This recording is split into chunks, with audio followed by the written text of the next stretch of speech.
მე ვფიქრობ, რომ ძალიან სწორედ აღნიშნეთ. ვაჭრობის რეჟიმში აღოთ მოდით თქვენის ნებართი და თქვენთან ერთად ერთგვარი დიალოგის ფორმატში შევიდეთ ამ ვაჭრობის სიღრმეებში. ეხლა მართალს ბრძანეთ ბოლო ორი ბრიფინგი გეგონება რაღაც ერთი პოლიტიკური სერიალის და დარწმუნებული ვარ ქართული ოცნების ამ დასის ფინალური სეზონის ორი ეპიზოდი იყო და თან ერთმანეთის გაგრძელება, მაგრამ ბოლო ეპიზოდიდან დავიწყოთ, რაც დღეს ვნახეთ, რაც შეეხებოდა ჩინეთს, იმიტომ რომ ჩემთვის ეს იყო თქვათ ორ ფეხზე მდგარი ქართველი ვაჟკაცის კვნესა და ვარამი, რომელიც არ გათხოვდა ევროპელზე, მაგრამ აი მზად არის გათხოვდეს ჩინელზე, თუ ამერიკა ისეთად არ შეიყვარებს, როგორიც არის.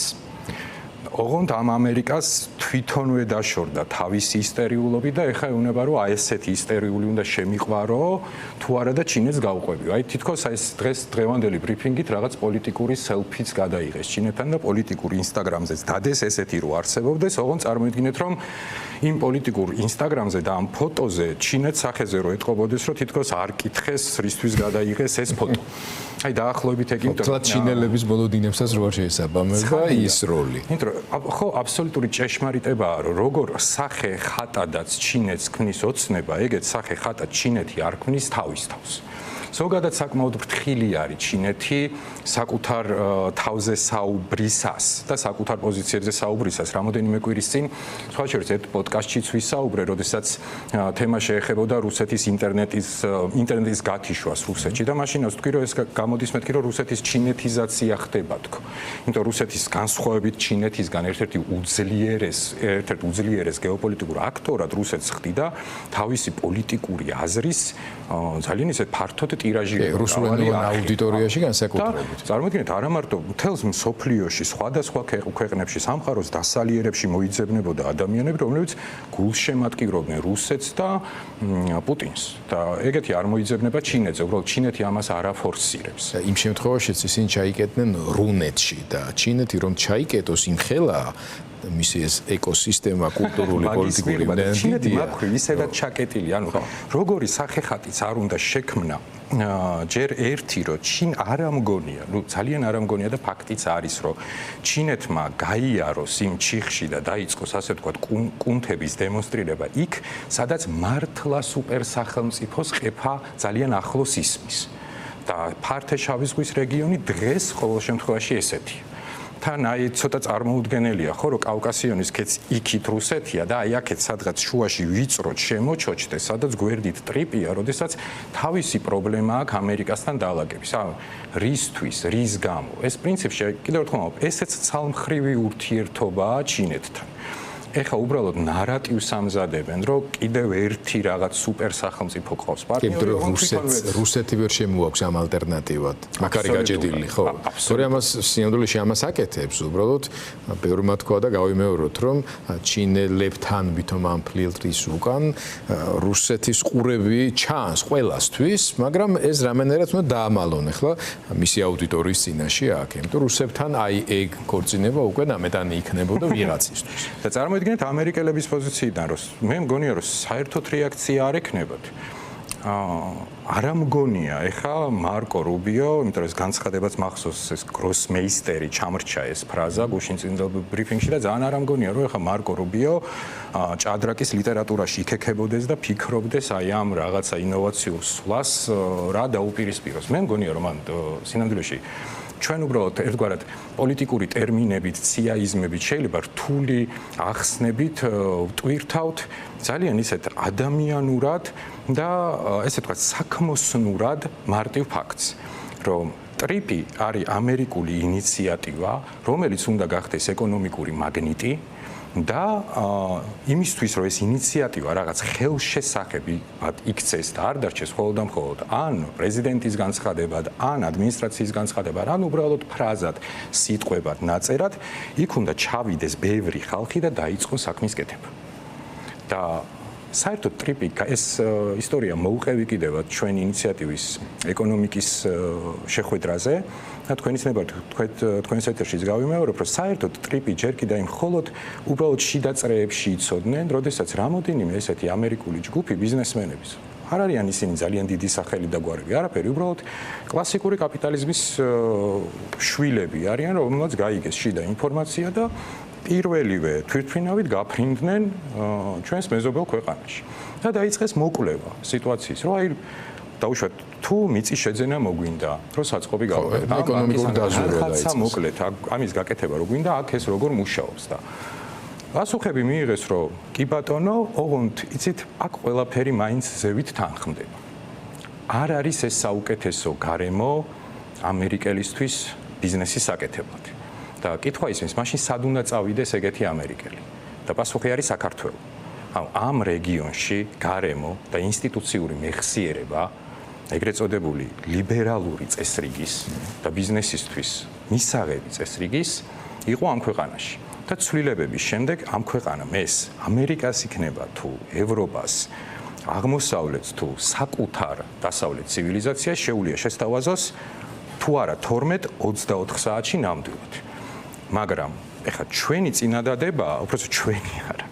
აი ამ 41 ნომერი კოლმეურნეობის თავმჯდომარეები ამერიკას თავაზობენ, რომ ჩვენც ეგეთი გარემო გვინდაო და მიგვიღეო და რა შეჭირდებათ? რა მნიშვნელობა აქ ეხლა ჩინეთისკენ წავლენ, სხვისკენ წავლენ, უბრალოდ რაც არის, ეს ამ ფორმით არ ჭირდებათ. ეგეთი პარტნიორი ყავთ.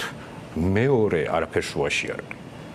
აქედან გამომდინარე, სანამ აქ არ შეიცვლება გარემო, ვერაფერი და სწორედ აღნიშნავს ვიქტორი, შეიძლება იყოს თქვენთანაც ეთერშიც აღნიშნა გარკვეული სიტუაციური თანამშრომლობები, მაგრამ ვერანაირი სტრატეგიული ურთიერთობების გადატვირთვაზე საუბარი ვერ იქნება. თუმცა რაღაც გარკვეულ თამაშს მაინც ვაჭრობის ელემენტებს, ეჭვიანობის სცენების დადგმას აქვს გარკვეული გაგებით ადგილი. დღეს ისეთი სიტყვები დაახასიათა კობახიძემ ჩინეთი, რომლის თარგმანის ტრამპის ყურამდე მიღწევის შემთხვევაშიც ნამდვილად ძალიან არ მოეწონება იმ კაცს. რატო? იმიტომ რომ კაცი იმაზე გაბრაზდა, რომ ნობელის პრემია არ მიცეს მშვიდობის დარგში. და პრეზიდენტ ტრამპს აქვს გაცხადებული, რომ მისი მთავარი მისია პრეზიდენტობის მეორე ვადაში და ისტორიული კვალი, რომელიც მას სურს, რომ დატოვოს, უკავშირდება მშვიდობის დამყარებას. და დამუშავებული ტექსტია, ჩამოთვლის ხოლმე ქვეყნებს, ხანდახან ზოგიერთ ქვეყნის დასახელება შეიძლება შეეშალოს, ამას არ აქვს არანაირი პრინციპული მნიშვნელობა, სადაც მისი ჩარევით დამყარდა მშვიდობა, პაკისტანი, ინდოეთი, სხვა შორის მართლა მასშტაბური და დიდი პოტენციალური მსხვერპლის რეგიონი და სხვა ქვეყნები. და იმ კაც რო ეუბნები, რომ შენ ხარ მთავარი ომის გენერატორი და აგერ ეს არის მშვიდობის მტრებდი დედამიწას. ну სიმართლე რო გითხრათ კობახიძეს ეგ პერიოდი არ ხსოვებოდა, მაგრამ მე და ჩემს თავობა ჯერ კიდევ გვახსოვს, იმიტომ რომ მეჯდუნაროდნაია პანორამას უყურებდით და ვრემიას 10 საათზე მთელ საბჭოთა კავშირში და აი ზუსტად იგივე ტექსტები. რო იტყვია ვიხმარ ახლა ეს გამონათქვამი თანამედროვე სლენგი არის, მაგრამ ზუსტად იგივე ვაიბი წამოიღო, ასე ვთქვათ, ხო, რომელიც აი გვესმოდა ტერმინები, რომ ნუ იქ ახლა საბჭოთა კავშირი იყო ასეთი ქვეყანა.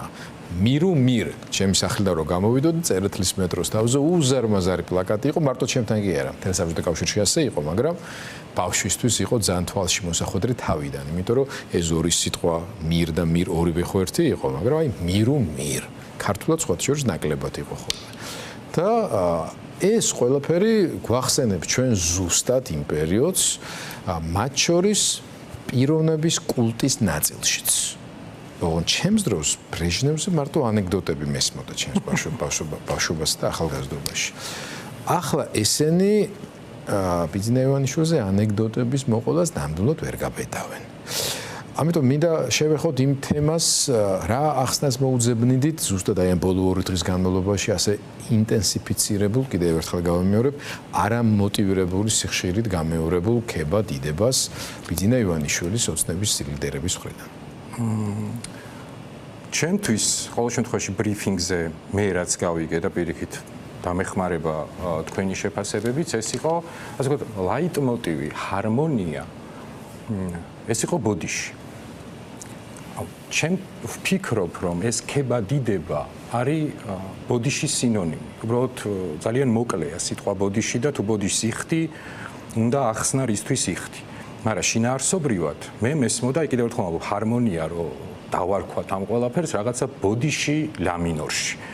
არ ვიცი რისთვის ეს ბოდიში. ბოდიში იმიტომ რომ წინადღით დებატებში რამე არ ითქვა ისე როგორც უნდა თქმულიყო.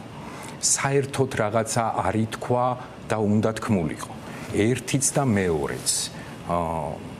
ბევრი რაღაცა დაგროვდა ერთად და იყო საბოდიშო. ამის არც დაშვება შემილია და ნამდვილად ვერაფრით ვერ ვიპოვი ძალიან კონკრეტულ მიზეზს, თუმცა რაშიც ვარ დარწმუნებული ზოგადად, რომ საბოდიშო კიდევ ერთხელ ვიმეორებ, აი ამ ქართული ოცნების ბოლო დასს, რომელიც თავის დროზე მართლაც უსუბოლო ეშელონი იყო და დუბლებადაც არ მოიაზრებოდნენ, ნამდვილად აქვს, იმიტომ რომ თუ რამე გროსმეისტერული ოსტატობით, აი უბადლოდ შეასრულეს, არის ის, რომ სადმე კიდევ თუ იყო დარჩენილი ქართული ოცნების სოფხედველობრივი მოკავშირე. შეგნებულად არ ხმარობს სიტყვას იდეოლოგია, იმიტომ რომ ქართული ოცნების იდეოლოგიას უბრალოდ ბუნებაში არ უარსებია. მაგრამ სოფხედველობრივი მოკავშირე თუ სადმე იყო დარჩენილი, ისიც აიღეს და გადაუწყვეტელ ამომრჩევლად აქციეს.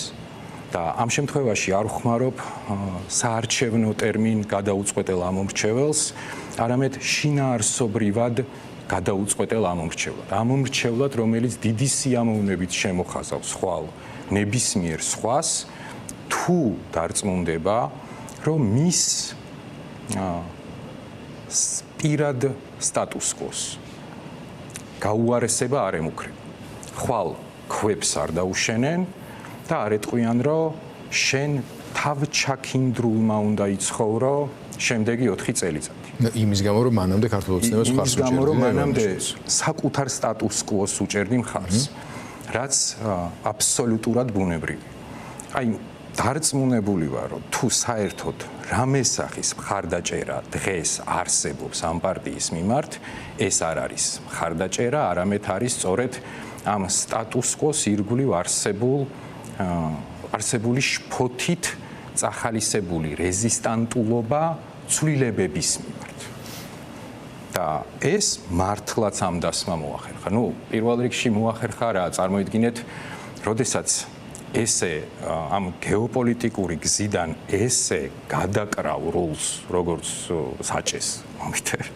რული უხდება მაგ შემთხვევაში. რულს. რა გაისუნია ამბავი? ნოემბერს გააკეთე. საჭესთან მართლაც ისეთი მძღოლი და ისეთი პოლიტიკური მთქმელი უნდა იჯდეს, ვისაც გარკვეული ემოციური ბმა მგზავრებთან და მით უმეტეს ამდენ მგზავრთან აქვს.